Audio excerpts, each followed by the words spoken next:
over and above me having to compete with Roy, that we have to work and give our best, I also have to deal with these things that have been bubbling. It might not have been Roy in person who did it to me, but systemically, I still feel these things inside of me. So the burden of suppressing things, people forget that suppressing, that you don't deal with something. You just find some hole somewhere for it to, and it's like water. Sometimes it just, it comes out and suddenly people look at you but what's wrong with you? Yeah. Where's all of these emotions coming from? You live where I live. You live in Houghton. I'm in Houghton. Yeah. We're in Rosebank. What's the big deal? Yes. And you feel, wow, where do I start to explain? Where do I begin? Because it's like so big and so complex. So they forget the past. There's an analogy that I love that I heard when somebody's saying, when you forget the past, it's like, take a car, you're driving a vehicle, right? There is a reason why the windscreen is bigger than the rear view mirror. Every car has a rear view mirror, right?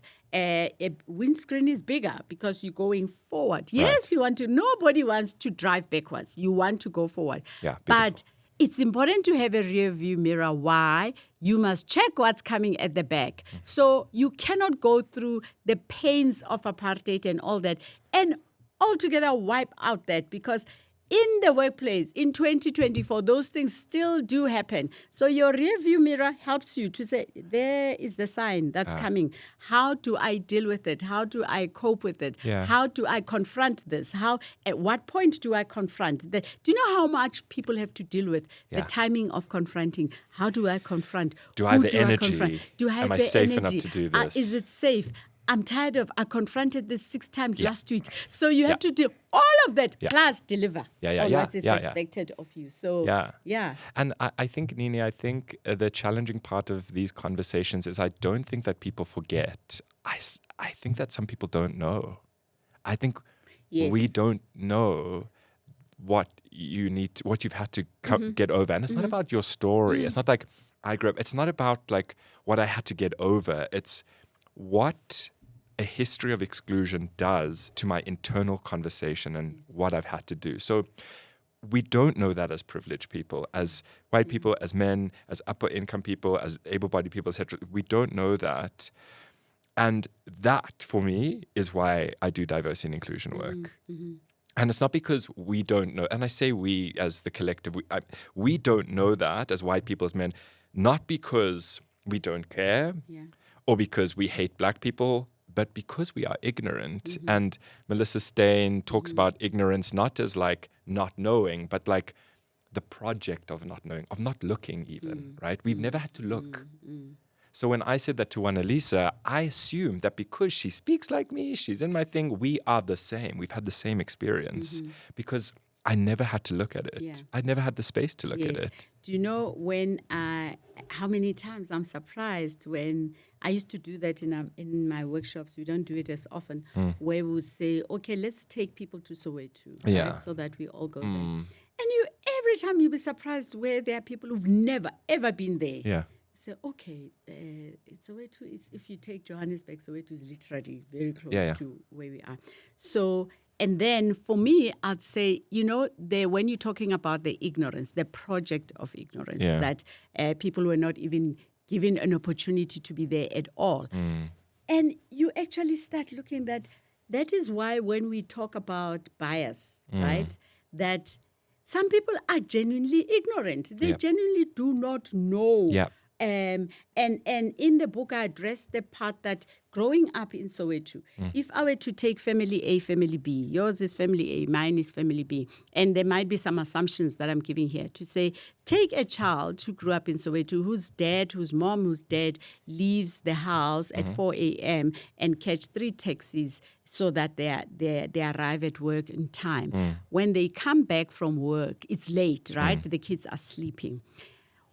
I always listen to people saying, when we're sitting around the dinner table, okay, that's you nice. see, that's an assumption. That's an assumption that people every family sits around the dinner table together because we arrive at different times. You know, if I look at my own parents when we were growing up, the dinner tables, this one arrives this time, there's no 6 o'clock is dinner time or whatever. So if your parents arrive when you're already sleeping, the dinner time moments are not there. Those moments where you talk around, I was giving an example that even the word strategy, you find that I don't even know what it means. Whereas now, some of us now who are in corporates, our kids would know what that means because we talk to them around, I'm busy, I have to do a business plan and all that.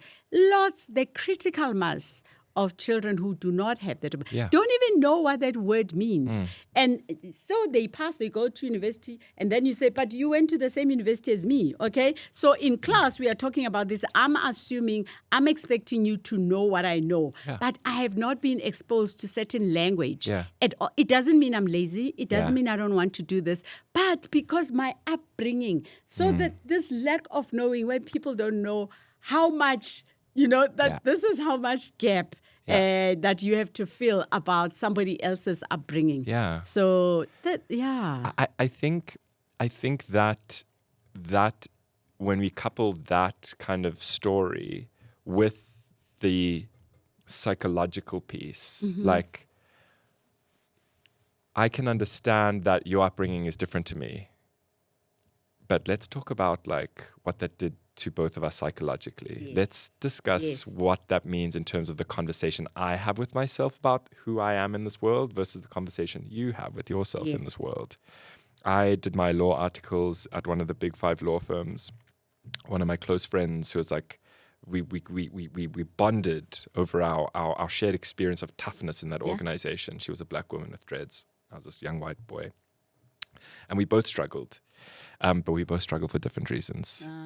And I only figured that out much later. Here's this young black woman with dreadlocks in this corporate law firm, and we both struggled, but for different reasons. And I would never at the time have understood the psychological impact of that on her. Like her conversation, like, am I good enough? Like I've been told, like, I don't even see anyone who represents me. What does that mean? Like I wasn't having that. I was just tired. What was your struggle on? I was tired. I didn't feel it wasn't a psychological identity. Okay. I was like, I don't like the work. Yeah. Oh, I see. I'm working really hard and I don't feel, it was that. Yeah.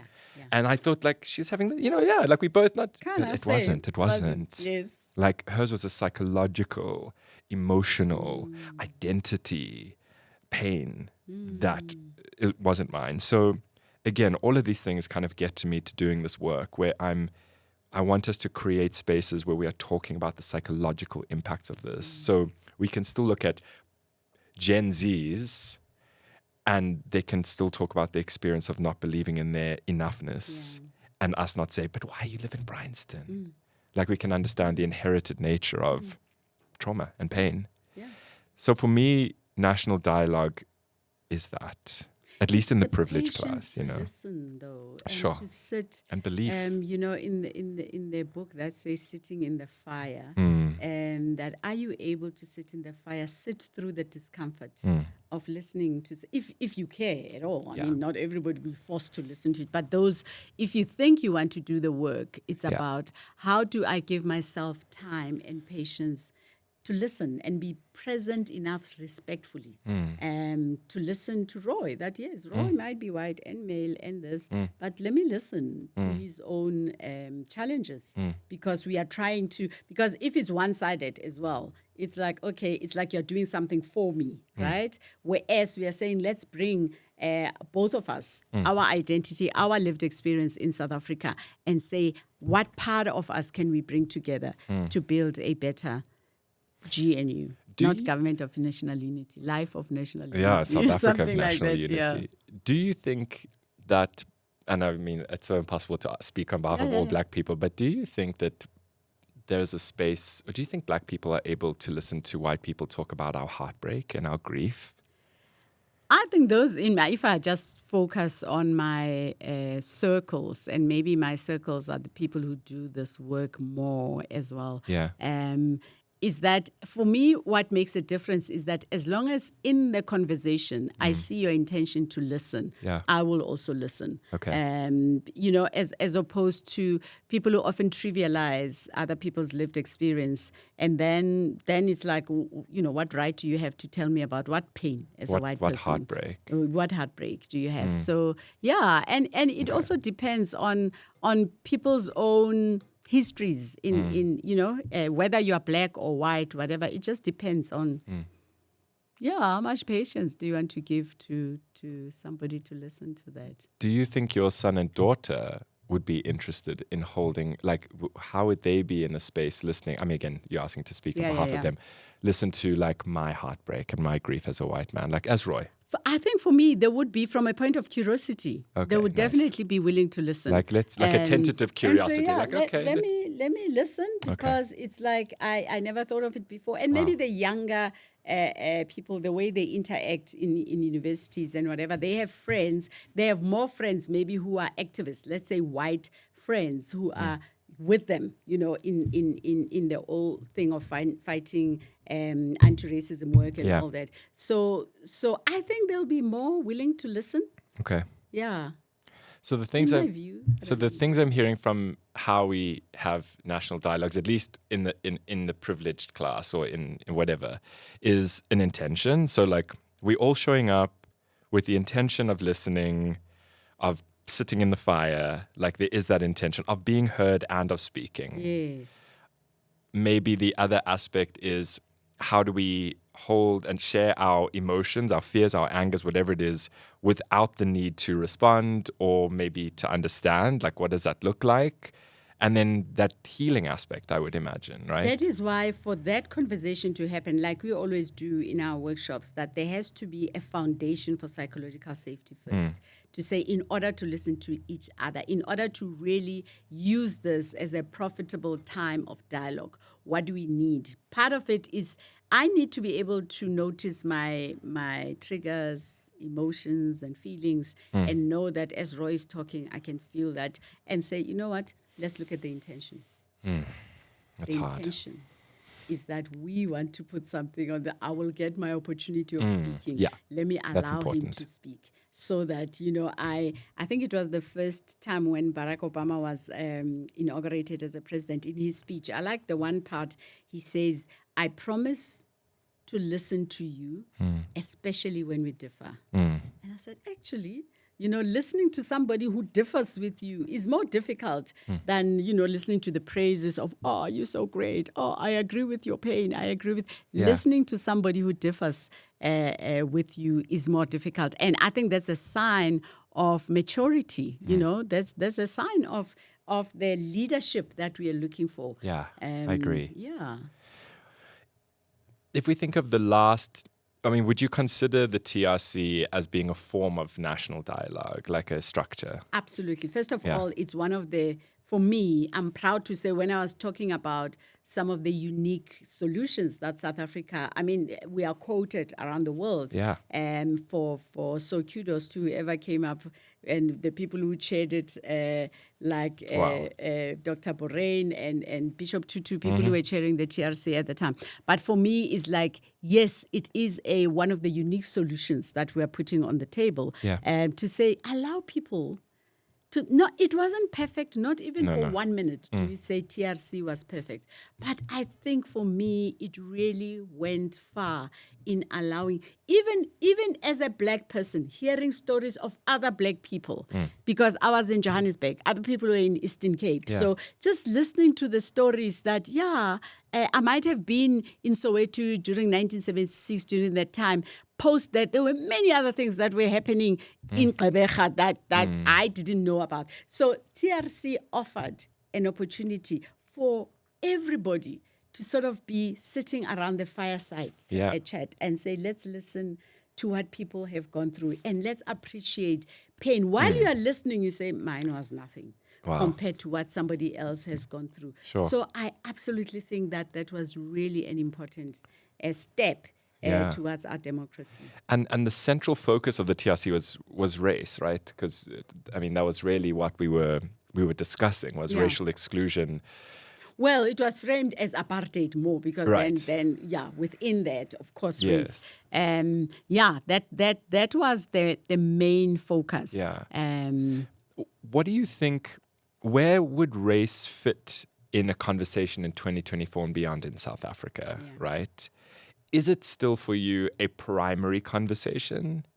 Is it the primary driver of our experiences? Like, where would you place race in a national dialogue? Yeah. For me, race is still very important, Okay. right? It's like everything is colored, colored as in racially colored. However, you cannot have that conversation on its own. We cannot have race and leave out issues of ethnicity. I spoke, for example, that I envisage a conversation of national dialogue happening even in the townships. Yes. So if you were Right, to beautiful. just look at Soweto, and I keep on using Soweto because that's where I come from. If you were to just look at Soweto and look at the conversations, you can't spend all the time talking about race Right, there. beautiful. Let's talk about the things that even there, Lovely. that how do we create unity even amongst people who live in the same township. Let us talk about those things. So issues of ethnicity are important to nationality, are important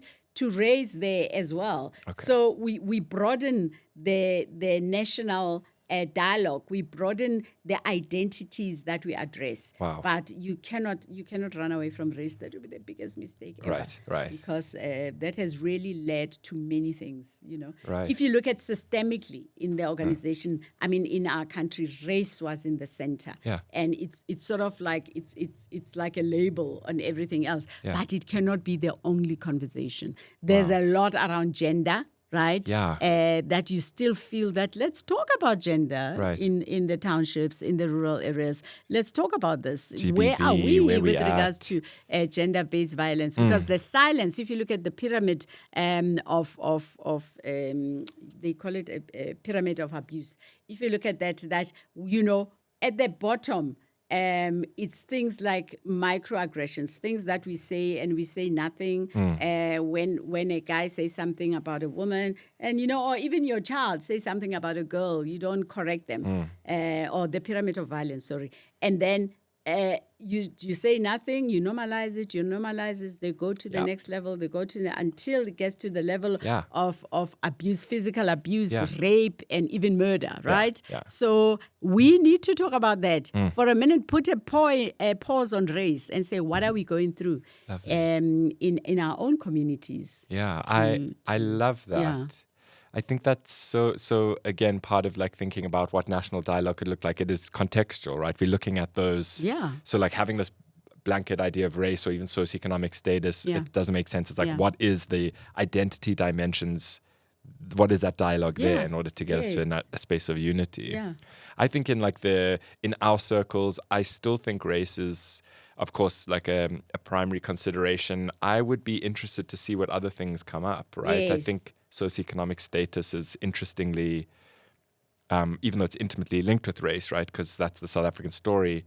I think we're kind of seeing a shift in the socioeconomic status and what that means. I would be fascinated by that conversation. And that is why when I was talking about maybe that exercise of exploring, of asking people, what does national dialogue mean for you? Because you and I, here am I giving my own answer to say, let's talk about gender. And yes, it will come up, but maybe other things that I'm not thinking about. Yeah. That because if we want to be inclusive in this dialogue, is to ask people, what is it that is important to you that we need to talk about? As we start wrapping this conversation up, who should hold or own this process? Like, who is in charge of setting this up, holding it, running it? What are some of your thoughts? Well, for me, for anything to happen, somebody must do it, right? It's easy to say it has to be representative at all levels, but if it's everybody and anybody, it will never happen. So for me, let's say you and I say we want to start something, and we are not saying we are the first people to think about this. There's many dialogues that are happening out there, but the way that we are thinking about it, that go to the different areas in society at multiple levels and ask people first what national dialogue means to you. And, we can sort of start a smallish project and see how that goes, Yeah. Because universities they hold their own dialogues in those. I happen to also have gone to UCT years before you. And I remember in the Jameson Hall, we would have lots of dialogues. Yeah. But then, it's an exclusive community of Totally. people who are in that university. Yeah. But what about people who don't get an opportunity at all, Yeah. So kind of the government, I guess in some ways I'm waiting for the government to do it, and maybe having this conversation. There's so many priorities. Government has so many things that if you were to ask everybody, what can the president do? It will take 3 months. That pages just to read the list. Just to read the list. Okay. So it's sort of unfair to expect government to do something. Yeah. It is the community who must run with it. And then I guess maybe I don't know, a shout out to the organizations that are doing diversity and inclusion work. I hope that if they're listening to this podcast, there is a sense of, oh, wow, we're actually doing something that's not just a tick box or a thing about performance, that maybe we can think about this in terms of nation building. And I've always seen organizations as the opportunity and as a space for healing if they really wanted to create that, right? Because that would be beautiful. And I like the fact that, Roy, here, one of the things that I know we both feel strongly about is that the pie is big enough. Here, you've got your company, I've got my company, we deal with the same thing. We don't see each other as competitors necessarily. We're saying, how can we both bring our experience and work through this? So maybe, yes, people who are working in the DI space to say, how can we come together and work on the national dialogue on issues of creating real inclusion as opposed to doing it only in organizations? How do we impact the lives of those who don't have an opportunity to sit in our workshops, right? And it can be driven by people who do D&I. Yeah. So that's such a scary thing for me. I always wonder, what is my voice? I constantly struggle to find the legitimacy for my, is my voice valid here? I always imagine, what would it be like outside? What is this young white boy? Anything else? And I think it would be, why it would be valid, for me, it would be half-baked if it were to be only black DI practitioners to go out there. Why? Because we're looking at this as this South Africa that is so diverse. We want people who are with people with disabilities, LGBTQI, Absolutely. Younger, older, people with neurodiversities, people, we are looking at that. We know what we often focus on when we're talking about DI in organizations. When we go out there in the community, it should be interesting to say, let's say we do dialogues every weekend. I'm just giving us an example. And then in one weekend, we're doing a dialogue on neurodiversity. Yeah. And then people say, oh, I never thought it's a diversity issue. Yeah. And this is what I'm struggling with. Yeah. Tomorrow you do a dialogue on generational differences. And that would be, that for me will be contributing positively in our country. So if you think about the South Africa of national unity, is there anything else that you think, feel, or wish to say? Yes, I think it's about also equipping ourselves or equipping each other to say, how do we confront resistance and how do we call out behavior that we know that this will not take us where we want to. It's one thing to listen and to understand and all that, and there will always be people who are taking that reverse gear. And one thing, I'm sure some people who are listening to this say, yeah, Roy, Nene, I can hear you. But you know what? Where I work, there are people who will actually come with a serious counter-argument, even if it's against the values of our organization or whatever. How do we deal with people? How do we, first of all, help them? But there's a limit to helping people because some people don't want to be helped now. I agree. To say, how does an organization deal with somebody who's overtly resisting things like this, So for me, it should also include things like that. Wow, I love that. It's like a framework of dealing with resistance. So we're thinking about voicelessness, emotions without needing to understand or respond, psychology, trauma, the inheritance of that, the body. Yes. And then, dealing with resistance. Yeah. And also, I find educating, even now, Roy, educating people on what we mean, for example, by systemic, structural, institutional racism. How Such many big words. they're just words. But if you explain them and give people examples, then they say, wow, I never thought. Because people are fearful of this word privilege. Because they think it's a blaming thing. It's a blaming thing. Until you explain to them that, no, the reason why you as a person might not disagree, but you are a beneficiary of this thing. Totally. So let's explain it in that way. Yeah. I think for me, the South Africa of national unity, a conversation around that is entirely like about what it means to share our voice and what it means to listen without response. Yes. I am so interested in us building not only the language around trauma, pain, also joy and agency that exists there, like building that language with people so that they can start seeing things that before they'd say, oh, you're just being oversensitive. Why are you not, I'm like, oh, wait. Oh, this is what's happening for this person. Like, then I'm unlocking you, right? That's the part I like, listening without response. And then allowing the person who's listening to say at the end, what have I learned out of this? Yeah. What have I, what has come up for me? What stood out for me in this conversation? Because before, we interrupt people a lot. So listening without responding, giving the person the freedom to express themselves, and then to learn, to say, wow, even if you pick up 2 things only, that's worthwhile. And definitely just people just talking about their sense of voicelessness, even if it seems ridiculous. Like, I think breaking the project of ignorance and making people feel represented, even if they are already, but just that sense of like, I'm heard, I think is really powerful. So I think this was just our first conversation. We will have another conversation. And what we're hoping is that some of you will, or most of you will give us your views as to what you think the national dialogue should be all about. And other ideas. Where do you agree with us? Where do you differ with us? Let's make it a conversation, because that's what our intention is. But thank you so much, Roy. Thank you. For just us sitting and talking. And it's not even about perfection. No. We might have said half of the things that you disagree with. That is okay. Yeah. That's part of the conversation. And I guess we don't really know what the answers are. And just to kind of play around with some of these has been amazing. Out and, sort of give people ideas of, you prompted something in me. Yeah. Thank you. Thank you.